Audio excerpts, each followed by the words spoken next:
आज का वीडियो है उन लोगों के लिए जिनको की डॉक्टर ने डीएनसी प्रिस्क्राइब की है या जिनकी की डीएनसी अभी हो चुकी है और उनके मन में कुछ सवाल है जिनका कि वो जवाब जानना चाहते हैं। इस वीडियो में हम बात करेंगे कि डीएनसी प्रोसीजर होता क्या है, इसके बारे में आप क्या-क्या एक्सपेक्ट कर सकते हैं और क्या-क्या प्रॉब्लम आपको हो सकती हैं, आपको कैसे अपने आप को इसके लिए रेडी रखना है और क्या ये सेफ है जिससे कि आप बहुत कंफर्टेबल फील करें जब भी आप इस प्रोसेस से गुजरें। डीएनसी एक माइनर सर्जिकल प्रोसीजर है। किसी को मिसकैरेज हो गया हो, किसी का अबॉर्शन के बाद में कुछ पीसेस रह गए हो या ज्यादा ब्लीडिंग आ रही हो या किसी और वजह से ज्यादा ब्लीडिंग आ रही हो, ऐसी सारी समस्याएं लेके जब भी कोई गायनेकोलॉजिस्ट के पास जाता है तो डॉक्टर अक्सर करके उनको डीएनसी के लिए कहते हैं। आगे बढ़ने से पहले आप एक बात जान लें कि इस प्रोसीजर का नाम डीएनसी नहीं है, डी&सी है, यानी डायलिटेशन एंड क्यूरेटाज। डायलिटेशन का मतलब होता है किसी चीज को फैलाना या खोलना। जैसे इसमें यूट्रस का जो ये मुंह होता है जिसको कि सर्विक्स कहा जाता है, इसका डायलिटेशन करना होता है, जिसको कि इसको धीरे धीरे हमारे पास जो स्पेसिफिक इंस्ट्रूमेंट्स होते हैं इससे इस मुंह को खोला जाता है, उसको डायलिटेशन करना कहा जाता है। एंड सी का मतलब होता है क्यूरेटाज।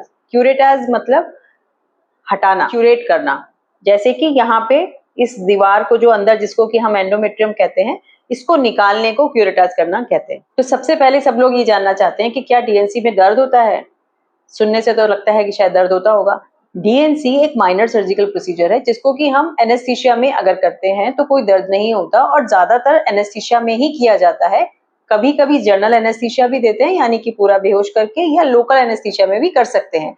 ये डिपेंड करता है कि पेशेंट की चॉइस क्या है और डॉक्टर की चॉइस क्या है और उस किस पर्टिकुलर सिचुएशन में ये किया जा रहा है। डीएनसी करने से पहले डॉक्टर आपसे डिस्कस करेंगे ही कि लोकल एनेस्थीसिया के फायदे नुकसान क्या हैं और जनरल एनेस्थीसिया के फायदे नुकसान क्या हैं। अगर कोई मुझसे पूछे तो मेरी चॉइस तो रहती है जनरल एनेस्थीसिया में ही करने की, क्योंकि मुझे लगता है कि जब ऑप्शन अवेलेबल है तो किसी को भी थोड़ा सा भी पेन क्यों हो। इसके बाद ये कि टाइम कितना लगता है इसको करने में, यूजुअली 15 से 20 मिनट ज्यादा से ज्यादा लगते हैं। किसी किसी केस में थोड़ा टाइम ज्यादा भी लग जाता है, पर ज्यादातर 15 से 20 मिनट का ही प्रोसीजर ये होता है। क्या इसके लिए हॉस्पिटल में भर्ती होना पड़ता है? ये एक डे केयर प्रोसीजर है, यानी कि इसमें आपको एडमिट होने की जरूरत नहीं होती है।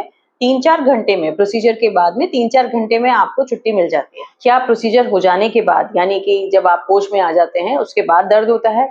बहुत मामूली सा दर्द, थोड़ा बहुत ही होता है, लगभग जैसा पीरियड जैसा 1-2 दिन तक हल्का फुल्का दर्द रहता है और उसके लिए आमतौर पे हम लोग पेन किलर मेडिसिन तो आपको देते ही हैं, तो ऐसा कोई दर्द विशेष उससे होता नहीं। एक और प्रोसीजर होता है जिसको कहते हैं डायलिटेशन एंड इवैक्यूएशन या डी&ई। तो डीएनसी और डीएनई में क्या फर्क है? कोई विशेष फर्क नहीं है, डायलिटेशन तो सेम ही है। उसमें क्यूरेट के साथ साथ इवैक्यूएशन, यानी कि जो भी कंटेंट यूट्रस के अंदर है उसको आपको निकालना होता है, इसलिए उसको इवैक्यूएशन कहते हैं। और उसके बाद में उसके साथ में भी क्यूरेट थोड़ा सा करते ही हैं। आमतौर पे डीएनई अबॉर्शन के लिए यूज किया जाता है, जिसमें कि प्रेगनेंसी का मटेरियल होता है, किसी को मिसकैरेज हो गया है या अबॉर्शन है या कुछ पीसेस रह गए हैं, तब जो प्रोसीजर हम लोग करते हैं उसको डीएनई कहते हैं। डिस्चार्ज के बाद, डीएनसी प्रोसीजर के बाद जब पेशेंट डिस्चार्ज हो जाता है तो क्या इंस्ट्रक्शंस हम उनको देते हैं? सबसे पहली इंस्ट्रक्शंस तो ये रहती है कि पहले दिन, जिस दिन प्रोसीजर हुआ होता है, उस दिन थोड़ी सी नींद सी और सुस्ती सी और थोड़ा थकान भी महसूस हो सकती है। उसके लिए कोई डरने की बात नहीं है, वो थोड़ा सा एनेस्थीसिया के इफेक्ट्स रहते हैं और करना आपको ये है कि आप थोड़ा सा रेस्ट करें। ये जो थकान और सुस्ती है ये नॉर्मल है। किसी किसी पेशेंट को हल्का सा नॉजिया या वॉमिटिंग भी रहता है पहले दिन, उसका भी सॉल्यूशन रेस्ट करना ही है। अगर आप रेस्ट करते हैं तो आपको ये नॉजिया वॉमिटिंग जैसी फीलिंग नहीं होगी। अगर 1-2 वॉमिटिंग हो भी जाती है तो कोई दिक्कत की बात नहीं है। जिस दिन डीएनसी करवाइए उस दिन आपको खाना क्या है, डिस्चार्ज होने के बाद घर जाके आप कुछ थोड़ा लाइट ही खा सकते हैं और अगर आपको नॉजिया वॉमिटिंग की फीलिंग होती है तो आप एक दिन सिर्फ लिक्विड भी ले लें और अगर ठीक लगता है तो आप हल्का खाना ले सकते हैं। इसके अलावा जो और सबसे इंपॉर्टेंट इंस्ट्रक्शन है, जैसी भी मेडिसिन आपको बताई गई है, एंटीबायोटिक या पेन किलर या आयरन की टैबलेट्स, वो आपको प्रॉपरली और टाइम से लेनी है। जो भी फॉलो अप टाइम आपको बताया गया उस पे आके आपको डॉक्टर को दिखाना है। ये सवाल कि डीएनसी के बाद ब्लीडिंग कितने दिनों तक होगी, ये इस पे डिपेंड करता है कि डीएनसी हुई किस कारण से है। अगर अबॉर्शन के बाद डीएनसी हुई, जो कि सबसे कॉमन कारण है, तो यूजुअली नॉर्मल सी ब्लीडिंग होती है 5-7 दिन तक, लेकिन उसके बाद में थोड़े दिन तक, जैसे कि 10-15 दिन तक हो सकता है कि आपको थोड़ी थोड़ी स्पॉटिंग आ जाए या कभी कभी पिंकिश वाटर डिस्चार्ज भी हो सकता है।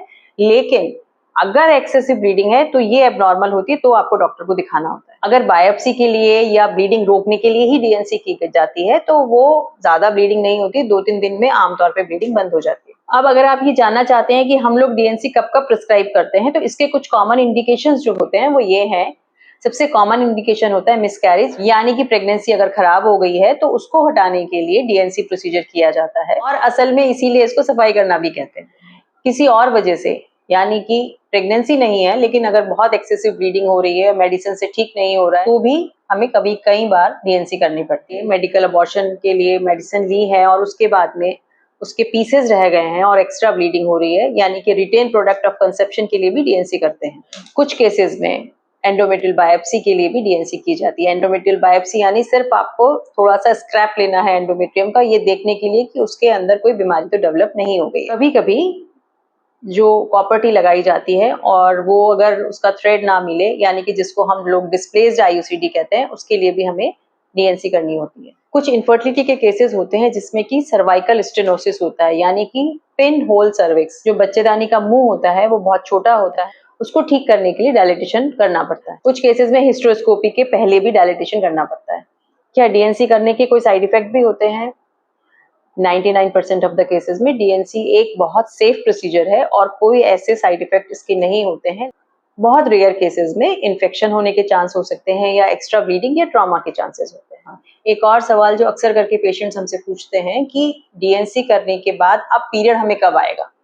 इसका कोई फिक्स टाइम नहीं होता, डिपेंड करता है आपकी साइकिल कैसी है, आपको किस वजह से किया गया है। अगर मिसकैरेज के बाद आपकी डीएनसी हुई है तो हो सकता है कि आपको डिले होके भी आए, या अदरवाइज ऑल्सो कभी 15 दिन में भी आ सकता है, 20 दिन में भी आ सकता है।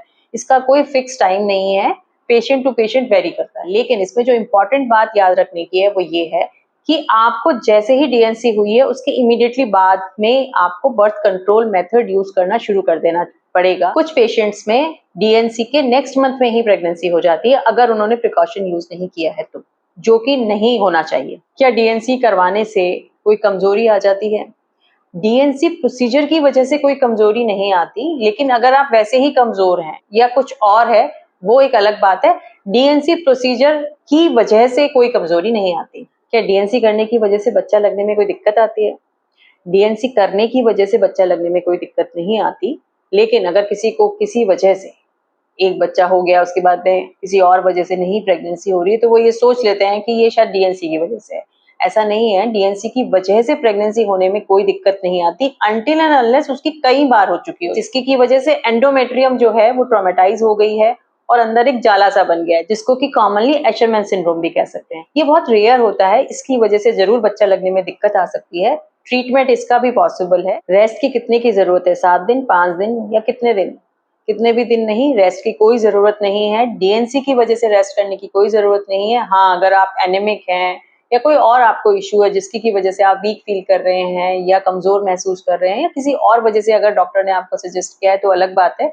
डीएनसी की खुद की वजह से आपको कोई रेस्ट करने की जरूरत नहीं है। डीएनसी करवाने के कितने दिन के बाद में प्रेगनेंसी होना ठीक है, तो ये डिपेंड इस बात पे करता है कि डीएनसी आपकी हुई किस वजह से है। अगर आपके रिपीटेड अबॉर्शंस हो रहे हैं उसकी वजह से डीएनसी हुई है तो डेफिनेटली डॉक्टर आपको मना करेंगे कि आपको अभी प्रेग्नेंट नहीं होना है, पहले आप टेस्ट करवा लें, पता कर लें कि रीजन क्या है और उसका ट्रीटमेंट कर लें, तभी आप प्रेगनेंसी प्लान करें।